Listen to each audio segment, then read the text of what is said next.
नमस्कार सभी को। मैं दीपेंद्र सोलंकी आप सभी का ऑनलाइन क्लासेस में हार्दिक स्वागत करता हूं। आज हम इस क्लास में पढ़ेंगे हम बीएससी पार्ट फर्स्ट विषय के अंतर्गत बॉटनी प्रैक्टिकल के बारे में। आज हम जानेंगे कि इस बॉटनी विषय का जो बीएससी पार्ट फर्स्ट का प्रैक्टिकल होगा उसके अंदर हमें क्या क्या करना है और किस प्रकार से करेंगे। तो आज हम इसकी पहली क्लास प्रारंभ कर रहे हैं पार्ट फर्स्ट। और पार्ट फर्स्ट के अंदर हम प्रारंभ करेंगे शैवाल को, कि बीएससी पार्ट फर्स्ट के बॉटनी प्रैक्टिकल को हमने कई भागों में विभाजित किया है, जिसमें हम एल्गी या शैवाल के बारे में, फंजाई, टेरिडोफाइटा, जिम्नोस्पर्म, एंजियोस्पर्म आदि विभिन्न पादपों के बारे में हम प्रैक्टिकल्स करते हैं। तो आज हम पहली क्लास में हम बात करेंगे एल्गी या शैवाल के विषय में। तो सबसे पहले बात करते हैं शैवाल जो है, इसके अंतर्गत हम बॉटनी प्रैक्टिकल के अंतर्गत निम्न शैवाल का अध्ययन करते हैं। हम नोस्टॉक, ओसिलेटोरिया, इनके पूरे थैलस का हम अध्ययन करते हैं। तीसरा शैवाल है वोल्वोक्स, वोल्वोक्स के अंदर हम डॉटर कॉलोनी का अध्ययन करते हैं। चौथा शैवाल है उडोगोनियम, उडोगोनियम शैवाल के अंतर्गत हम उडोगोनियम में पाई जाने वाली केप सेल्स का अध्ययन करते हैं। अगला सवाल है वाउचेरिया, वाउचेरिया के अंदर हम सेक्सुअल स्टेज का अध्ययन करते हैं, जहां पर इसमें सेक्सुअल रिप्रोडक्शन वाली स्टेज होती है। कारा के अंदर भी हम सेक्सुअल स्टेज का अध्ययन करते हैं और कारा के अंतर्गत इसमें बनने वाले जो रिप्रोडक्टिव ऑर्गन्स है, ग्लोब्यूल और न्यूक्यूल का अध्ययन करते हैं। 7वें नंबर पर हम एक्टोकार्पस शैवाल का अध्ययन करते हैं। एक्टोकार्पस के अंदर हम यूनिलोक्यूलर स्पोरेंजिया और प्लूरिलोक्यूलर स्पोरेंजिया दोनों प्रकार के स्पोरेंजिया का अध्ययन करते हैं। और लास्ट जो शैवाल है वो है एक रेड एल्गी, जो कि पॉलीसोइफोनिया कहलाता है। इस पॉलीसोइफोनिया शैवाल के अंतर्गत हम इसमें पाई जाने वाली टेट्रास्पोरोफाइट स्टेज का अध्ययन करते हैं। इस प्रकार हम टोटल 8 प्रकार के जो शैवाल है, एक्टोकार्पस के दो दो चीज हम देख रहे हैं यहाँ पर, तो टोटल 8 प्रकार के शैवाल है जो प्रैक्टिकल वर्क के दौरान हम इसके ऊपर कार्य करते हैं। और हम एक एक करके बात करेंगे कि कौन से सवाल के अंदर किस प्रकार से प्रैक्टिकल वर्क जो है ये किया जाता है। तो शुरुआत करते हैं हम सबसे पहले नोस्टॉक पर। ये हम जो देख रहे हैं ये नोस्टॉक सवाल है।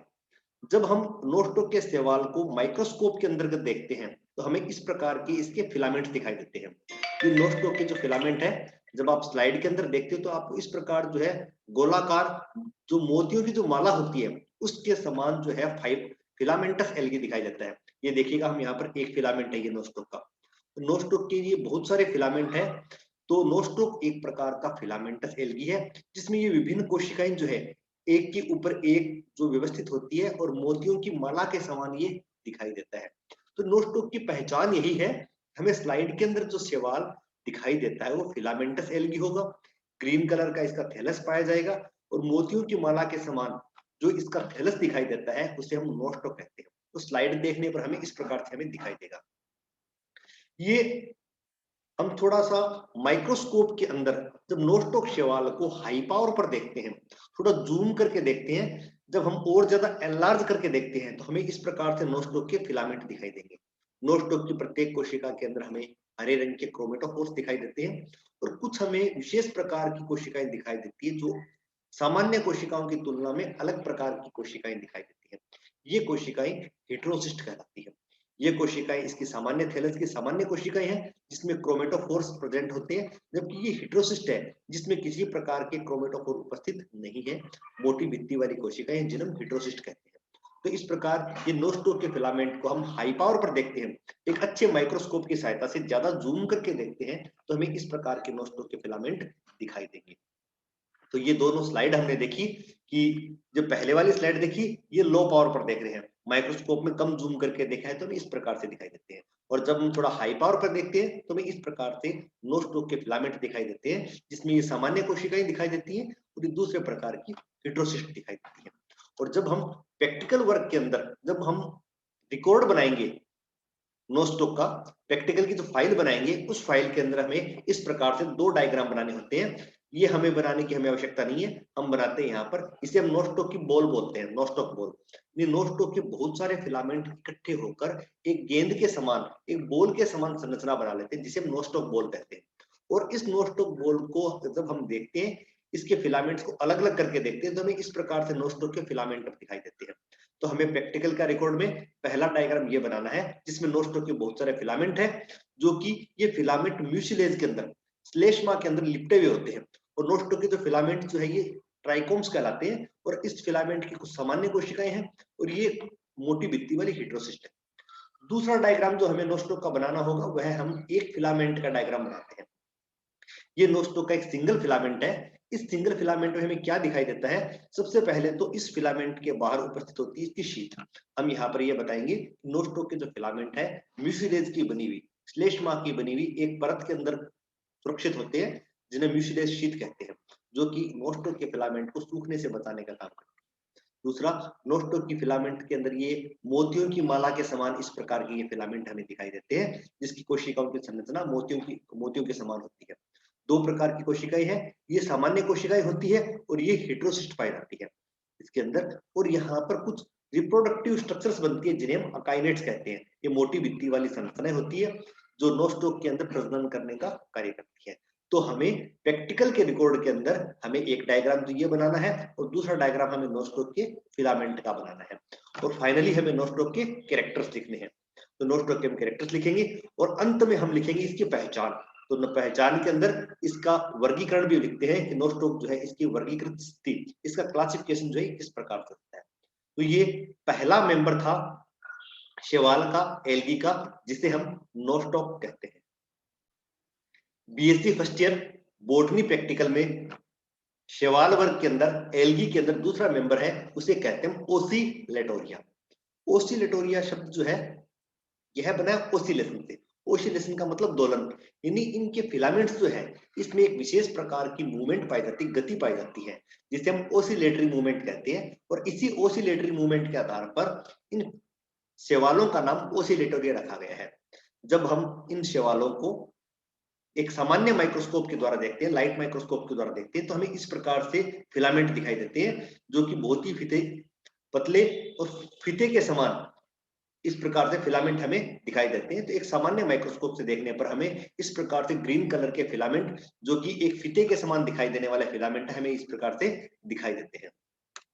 अगर हम इन फिलामेंट को जूम करके देखते हैं, जूम करने पर देखने पर हमें दिखाई देगा कि एक के ऊपर इस प्रकार से एक कोशिकाएं व्यवस्थित है।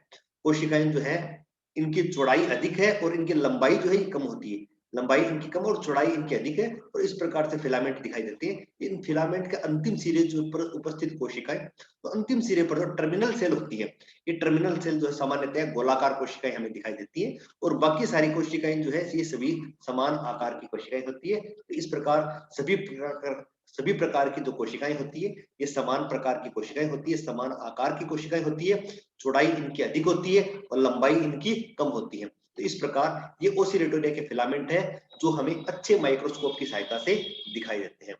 अब हम बात करते हैं कि हम प्रैक्टिकल की रिकॉर्ड में हम कौन सा डायग्राम बनाएंगे। तो प्रैक्टिकल की रिकॉर्ड में हम यहाँ पर ये डायग्राम बनाएंगे जो बी डायग्राम है। हालांकि ये सामान्य फिलामेंट है जो ओसिलेटोरिया के में दिखाई देते हैं, लेकिन हम प्रैक्टिकल रिकॉर्ड के अंदर ये डायग्राम बनाएंगे। ये टर्मिनल सेल है जो थोड़ी गोलाकार है, डोम शेप्ड है। बाकी सारी कोशिकाएं जो है इस प्रकार से ओसिलेटोरिया की हम कोशिकाएं बनाते हैं।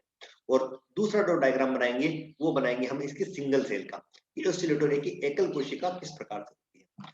ओसिलेटोरिया एक प्रोकैरियोटिक कोशिका होती है, प्रोकैरियोटिक शैवाल होते हैं, तो इसमें केंद्रक जो है ये नहीं पाए जाते। तो इसके केंद्रीय भाग में पाया जाता है सेंट्रोप्लाज्म। सेंट्रोप्लाज्म अर्थात यहाँ पर जेनेटिक मटेरियल पाया जाता है। इसके परिधीय भाग जो है उसमें पाया जाता है क्रोमोप्लाज्म। क्रोमोप्लाज्म का मतलब यहाँ पर इसके वर्णक उपस्थित होते हैं, पिगमेंट्स उपस्थित होने के कारण यह भाग जो है रंगीन दिखाई देता है, इसलिए हम क्रोमेटोप्लाज्म कह देते हैं। और इसके अंदर कुछ वैक्यूल्स पाई जाती हैं, कुछ विशेष प्रकार की ग्रेन्यूल्स पाई जाती हैं, और ओसिलेटोरिया की जो भित्ति है यह काफी मोटी होती है और ये सेल वॉल पाई जाती है, और सेल वॉल जो है इसकी म्यूकोपेप्टाइड की बनी होती है। तो ये है ओसिलेटोरिया। तो प्रैक्टिकल का जब हम रिकॉर्ड बनाएंगे तो प्रैक्टिकल के रिकॉर्ड में हमें एक डायग्राम यह बनाना होगा, दूसरा डायग्राम हमें यह बनाना होगा। इसके बाद हम ओसिलेटोरिया के जनरल कैरेक्टर्स लिखेंगे। जनरल कैरेक्टर्स लिखने के बाद हम इसकी पहचान और वर्गीकरण लिखेंगे, आइडेंटिफिकेशन और क्लासिफिकेशन, और हम इसकी वर्गीकृत स्थिति में बताएंगे कि ओसिलेटोरिया को किस प्रकार से वर्गीकृत किया गया है। तो ये दूसरा मेंबर है जिसे हम स्लाइड में हमें इस प्रकार से दिखाई देता है। जब हम स्लाइड का अध्ययन करेंगे तो इस प्रकार से हमें जब स्लाइड बनाएंगे या परमानेंट स्लाइड देखेंगे तो हमें इस प्रकार से दिखाई देंगे, और हम इसे थोड़ा जूम करके देखेंगे, अच्छे पावर पर देखेंगे तो हमें इस प्रकार से दिखाई देंगे। और हमें ये बनाना है प्रैक्टिकल के रिकॉर्ड के अंदर। तो ये शैवाल का दूसरा मेंबर था BSc part first botany practical के अंदर। तो शैवाल है, दूसरा शैवाल है हमारा ओसिलेटोरिया। तीसरा शैवाल जिसका अध्ययन हम प्रैक्टिकल के दौरान करेंगे वो है वोल्वोक्स। वोल्वोक्स की स्लाइड का जब हम अध्ययन करते हैं तो वोल्वोक्स की स्लाइड में इस प्रकार से हमें गोलाकार कॉलोनी दिखाई देती है। ये एक्चुअल में जो गोलाकार जो स्ट्रक्चर्स दिखाई देती है ये सब है वोल्वोक्स की कॉलोनी।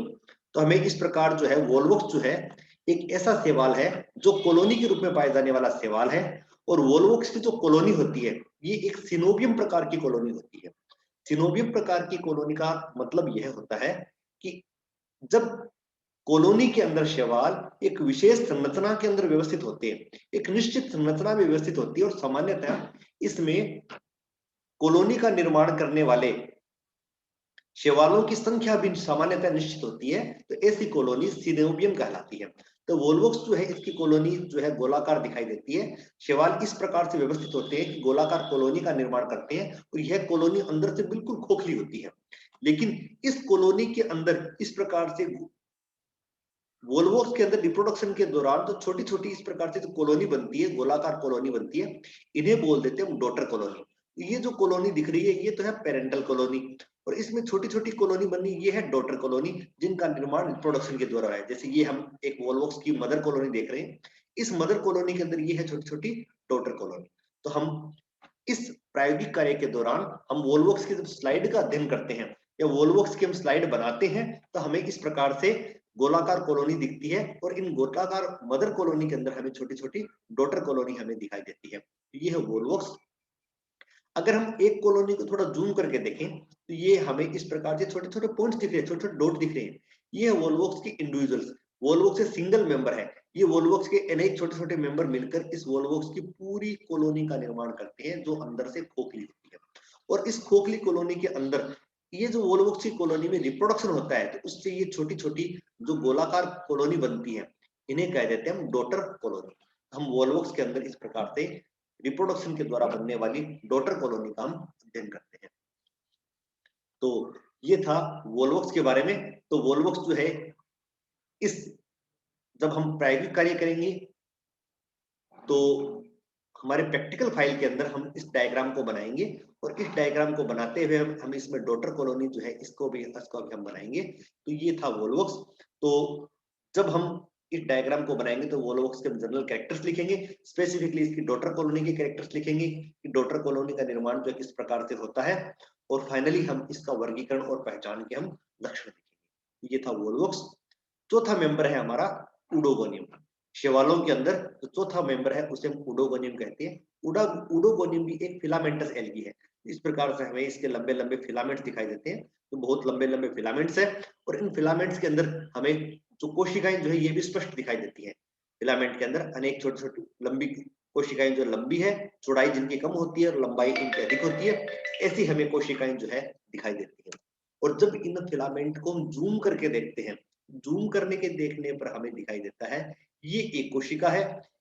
इस कोशिका से जो दूसरी कोशिका अलग होती है, जहां पर इस कोशिका का विभाजन होता है वहां पर इस प्रकार ये स्ट्रक्चर बनती है जिसे हम बोल देते हैं केप। यानी प्रत्येक कोशिका के ऊपर जो है एक केप के समान स्ट्रक्चर बनती है जिसे हम कैप कहते हैं। और यहाँ पर इस प्रकार से देखते हैं ये कोशिका दिख रही है, इस कोशिका के ऊपर ये कैप बन रही है। तो ऐसी कोशिकाएं जिनके ऊपर केप उपस्थित होती है ऐसी कोशिकाएं कैप सेल्स कहलाती है।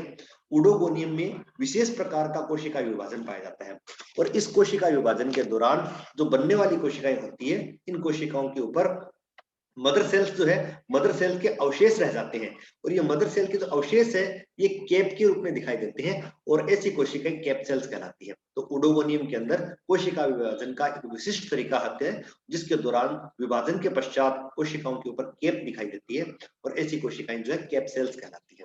तो हमने दोनों डायग्राम देखी। ये उडोगोनियम के सामान्य फिलामेंट है। जब हम सामान्य माइक्रोस्कोप की सहायता से हम कम जूम पर देखते हैं उस कंडीशन में हम इस प्रकार से दिखाई देते हैं, और जब आवर्धन क्षमता बढ़ाकर हम देखते हैं तो हमें उडोगोनियम की इस प्रकार से फिलामेंट दिखाई देते हैं।